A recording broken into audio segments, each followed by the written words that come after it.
ఈరోజు advocate protection యాక్ట్కి సంబంధించి మరి అనంతపురం నుంచి కర్నూలు నుంచి నా అడ్వకేట్ చేసినటువంటి శెట్టి కృష్ణప్రసాద్ గారు, ఈశ్వరయ్య గారు ధర్నా చౌక్ దగ్గర ఈ నిరసన తెలియజేయడం అనేది జరుగుతోంది. ఎంతో వ్యయ ప్రయాసలకు వచ్చి ఈరోజు పాదయాత్రగా ఇక్కడికి వచ్చి ఇంత పెద్ద ఉద్యమానికి నడుం బిగించడం అనేది చాలా గొప్ప విషయం. ఇదంతా కూడా మన అడ్వకేట్స్ గమనించి ఈ కథన రంగంలో మన అడ్వకేట్స్ కూడా మరి భాగస్వాములు కావాలని చెప్పేసి మేము కోరుతున్నాం. ఎందుకంటే అడ్వకేట్స్ ప్రొటెక్షన్ యాక్ట్ ఎంత అవసరమైందో విలువైందో మనందరికీ తెలుసు. అడ్వకేట్స్ ప్రతి చోట నిర్లక్ష్యానికి గురి కాబడుతున్నారు, దాడులకు గురి కాబడుతున్నారు.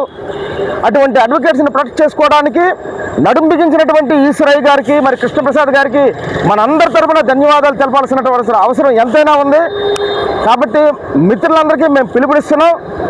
ఖచ్చితంగా మన బార్ అసోసియేషన్లో ప్రతి చోట మనం ఈ రకంగా నిరసన తెలుపుతూ వీళ్ళ స్ఫూర్తితో ఉద్యమాన్ని కొనసాగించాల్సినటువంటి అవసరము, నిలబెట్టుకోవాల్సినటువంటి అవసరము, ప్రభుత్వ మెడలు వంచి మనం అనుకున్నటువంటి లక్ష్యాలను సాధించుకోవాల్సినటువంటి అవసరము ఉందని భావిస్తూ ఈ విధంగా మనందరికీ స్ఫూర్తిగా నిలిచినటువంటి లక్ష్మీప్రసాద్ గారికి, ఈశ్వరయ్య గారికి ధన్యవాదాలు తెలుపుతూ మరి మిగతా మిత్రులందరూ కూడా వాళ్ళకి సపోర్ట్గా నిలబడి ఈరోజు ఈ ధర్నాలో కూర్చున్నందుకు వాళ్ళందరికీ అభినందనలు తెలుపుతూ మరి ఈ స్ఫూర్తితో మనం నడవాలని చెప్పేసి కోరుకుంటూ మీ దగ్గర సెలవు తీసుకుంటున్నాం. Thank you very much.